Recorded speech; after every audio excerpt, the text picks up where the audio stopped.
नमस्कार मित्रांनो, आज आपण MPSC कंबाईन या एक्झाममध्ये विचारण्यात आलेले काही महत्त्वाचे प्रश्न पाहणार आहोत. चला तर मग सुरुवात करूया. प्रश्न क्रमांक 1, गांधीजींनी सत्याग्रह सभा कशाच्या विरोधात सुरू केली? आणि या प्रश्नाचं उत्तर आहे पर्याय क्रमांक 4, जालियनवाला बाग हत्याकांड. सत्याग्रह सभेची स्थापना 24 फेब्रुवारी 1919 साली मुंबई येथे झाली. या सभेचा उद्देश हा रौलट कायद्याला विरोध करणे असा होता. प्रश्न क्रमांक 2, बिहारमधील चंपारण्य येथील सत्याग्रह कोणत्या पिकाशी निगडीत होता? आणि या प्रश्नाचे उत्तर आहे पर्याय क्रमांक 3, नीळ. बिहारमधील जमीनदार जे प्रामुख्याने ब्रिटिश होते, स्थानिक शेतकऱ्यांना सक्तीने नीळ उत्पादन करावयास लावत असत. त्यांना योग्य मोबदला पण मिळत नसे, म्हणून गांधीजींनी चंपारण्य सत्याग्रह केला. प्रश्न क्रमांक 3, चंपारण्य सत्याग्रहाचे नेतृत्व कोणी केले? आणि या प्रश्नाचे उत्तर आहे पर्याय क्रमांक 2, महात्मा गांधी. चंपारण्य लढा हा बिहारमधील चंपारण जिल्ह्यातील नीळ उत्पादक शेतकऱ्यांच्या मागण्यांसाठी महात्मा गांधी यांच्या नेतृत्वाखाली ब्रिटिशांविरुद्ध केलेले आंदोलन होते. गांधीजींचे भारतातील हे पहिलेच आंदोलन होते. प्रश्न क्रमांक 4, महात्मा गांधींच्या नेतृत्वाखाली शेतकऱ्यांनी 1918 मध्ये साराबंदीची चळवळ कोणत्या जिल्ह्यात सुरू केली? आणि या प्रश्नाचे उत्तर आहे पर्याय क्रमांक 3, खेडा. 1918 गुजरातमधील खेडा जिल्ह्यामध्ये दुष्काळ पडून मोठ्या प्रमाणात दुष्काळामुळे पिके बुडाली असताना ब्रिटिश अधिकारी शेतकऱ्यांकडून जबरदस्तीने शेतसारा वसूल करीत असत, म्हणून गांधीजींनी शासनाच्या या कृतीविरुद्ध खेडा येथे साराबंदी चळवळ सुरू केली. प्रश्न क्रमांक 5, गांधीजींनी असहकार चळवळ थांबविण्याचे कारण काय? आणि या प्रश्नाचं उत्तर आहे पर्याय क्रमांक 3, चौरी चौरा घटना. उत्तर प्रदेशातील गोरखपूर जिल्ह्यातील चौरी चौरा येथे फेब्रुवारी 1922 मध्ये शांततापूर्ण मिरवणुकीवर पोलिसांनी गोळीबार केला. त्यामुळे संतप्त झालेल्या जमावाने पोलीस चौकीला आग लावली. यात एका पोलीस अधिकाऱ्यासह 22 पोलीस ठार झाले. या घटनेमुळे गांधीजी व्यथित झाले आणि 12 फेब्रुवारी 1922 रोजी गांधीजींनी असहकार चळवळ स्थगित केली. प्रश्न क्रमांक 6, खालीलपैकी स्वराज्य पक्षाचे संस्थापक कोण होते? आणि या प्रश्नाचे उत्तर आहे पर्याय क्रमांक 3, चित्तरंजन दास. चित्तरंजन दास व मोतीलाल नेहरू यांनी मार्च 1923 मध्ये अलाहाबाद या ठिकाणी स्वराज्य पक्षाची स्थापना केली. अलाहाबाद या ठिकाणी स्वराज्य पक्षाचे पहिले अधिवेशन घेण्यात आले. प्रश्न क्रमांक 7, स्वराज्य पक्षाचे ध्येय काय होते? आणि या प्रश्नाचे उत्तर आहे पर्याय क्रमांक 3, ब्रिटिश साम्राज्याअंतर्गत स्वराज्य. स्वराज्य पक्षाचा उद्देश निवडणुका लढवून कायदेमंडळात प्रवेश करणे व जनतेच्या प्रश्नांवरून तेथे सरकारची अडवणूक करणे हा होता. प्रश्न क्रमांक 8, इसवी सन 1919च्या कायद्यानुसार घेतलेल्या निवडणुकीत केंद्रीय कायदेमंडळातील सर्वात मोठा पक्ष कोणता? आणि या प्रश्नाचे उत्तर आहे पर्याय क्रमांक 2, स्वराज्य पक्ष. 1923च्या कायदेमंडळाच्या निवडणुकीत स्वराज्य पक्षाला 145 पैकी 45 जागांवर विजय मिळाला व कायदेमंडळातील तो सर्वात मोठा पक्ष बनला. प्रश्न क्रमांक 9, इसवी सन 1925च्या केंद्रीय कार्यकारी मंडळाचे सभापती कोण होते?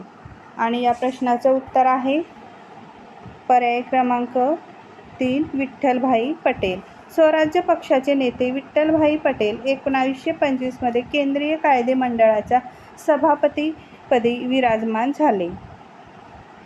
प्रश्न क्रमांक 10, बारडोलीचा सत्याग्रह टिंबटिंब यांच्या नेतृत्वाखाली झाला. आणि या प्रश्नाचे उत्तर आहे पर्याय क्रमांक 1, सरदार पटेल. बारडोली सत्याग्रह भारताच्या गुजरात राज्यातील बारडोली भागात इसवी सन 1928 मध्ये घडलेला सविनय कायदेभंग सत्याग्रह होता. सरदार पटेलांनी या सत्याग्रहाचे नेतृत्व केले. प्रश्न क्रमांक 11, मीठ सत्याग्रहाचे अंतिम उद्दिष्ट काय होते? आणि या प्रश्नाचं उत्तर आहे पर्याय क्रमांक 3, पूर्ण स्वराज्य. मिठाचा सत्याग्रह हा भारतातील तत्कालीन ब्रिटिश शासनाने मिठासारख्या जीवनावश्यक गोष्टीवर लावलेल्या कराच्या विरोधात इसवी सन 1930 साली घडलेला सत्याग्रह होता. यालाच आपण दांडी सत्याग्रह असेही म्हणतो. प्रश्न क्रमांक 12, सविनय कायदेभंग चळवळीच्या वेळी सोलापुराच्या आघाडीवर कोण होते? आणि या प्रश्नाचं उत्तर आहे पर्याय क्रमांक 3 गिरणी कामगार. 4 मे 1930 रोजी गांधीजींना करण्यात आलेल्या अटकेच्या निषेधार्थ 5 व 6 मे 1930 रोजी सोलापूर येथे सार्वजनिक हडताळ आणि कामगार संपाचे आयोजन करण्यात आले. प्रश्न क्रमांक 13. वैयक्तिक सत्याग्रहात काय आग्रह धरला जात होता? आणि या प्रश्नाचं उत्तर आहे पर्याय क्रमांक 2 दुसऱ्या महायुद्धात सामील न होण्याचा. वैयक्तिक सत्याग्रह म्हणजे गांधीजींनी निवड केलेल्या स्वयंसेवकाने एकट्यानेच सरकारचा कायदा मोडावा व त्याबद्दल सरकारने देईल ती शिक्षा स्वीकारावी. प्रश्न क्रमांक 14. खालीलपैकी कोणत्या कायद्यात व योजनेत अस्पृश्यांसाठी स्वतंत्र मतदारसंघ तयार करण्याची तरतूद होती? आणि या प्रश्नाचं उत्तर आहे पर्याय क्रमांक 2 रॅमसे मॅकडोनाल्ड निवाडा. 16 ऑगस्ट 1932 रोजी इंग्लंडच्या पंतप्रधान रॅमसे मॅकडोनाल्ड यांनी हा जातीय निवाडा घोषित केला. तिसऱ्या गोलमेज परिषदेत जातवार प्रतिनिधित्वावर एकमत न झाल्याने त्यांनी हा निवाडा घोषित केला. या जातीय निवाड्यामुळे अस्पृश्य लोकांना स्वतंत्र मतदारसंघ मिळाला. प्रश्न क्रमांक 15. उषा मेहता यांनी भूमिगत राहून आकाशवाणी केंद्र कोठे चालविले? आणि या प्रश्नाचं उत्तर आहे पर्याय क्रमांक 4 मुंबई. 1942 मधील भारत छोडो आंदोलनात काही महिने कार्यरत असलेल्या काँग्रेस रेडिओ या गुप्त रेडिओ केंद्राच्या त्या आयोजक होत्या. प्रश्न क्रमांक 16. क्रिप्स योजना काँग्रेसने का नाकारली? आणि या प्रश्नाचं उत्तर आहे पर्याय क्रमांक 2 भारतातील कोणताही राजकीय पक्ष क्रिप्स योजनेबाबत समाधानी नव्हता. महात्मा गांधींनी क्रिप्स योजनेचे बुडत्या बँकेवरील पुढील तारखेचे चेक असा शब्दात वर्णन केले आहे. प्रश्न क्रमांक 17. आझाद हिंद सेनेची स्थापना सुलभ कशाने झाली? आणि या प्रश्नाचे उत्तर आहे पर्याय क्रमांक 1 दुसऱ्या महायुद्धात ब्रिटिश संकटात सापडल्याने. आझाद हिंद फौज ही भारतीय पारतंत्र्याच्या काळात ब्रिटिशांशी लढण्यासाठी निर्माण केलेली भारताची सेना होती. तिचे नेतृत्व सुभाषचंद्र बोस यांनी दुसऱ्या महायुद्धाच्या काळात केले होते. रासबिहारी बोस यांनी 1942 साली आझाद हिंद सेनेची स्थापना केली. प्रश्न क्रमांक 18. तुम्ही मला रक्त द्या मी तुम्हाला स्वातंत्र्य देईन हे कोणी म्हटले? आणि या प्रश्नाचं उत्तर आहे पर्याय क्रमांक 1 सुभाषचंद्र बोस.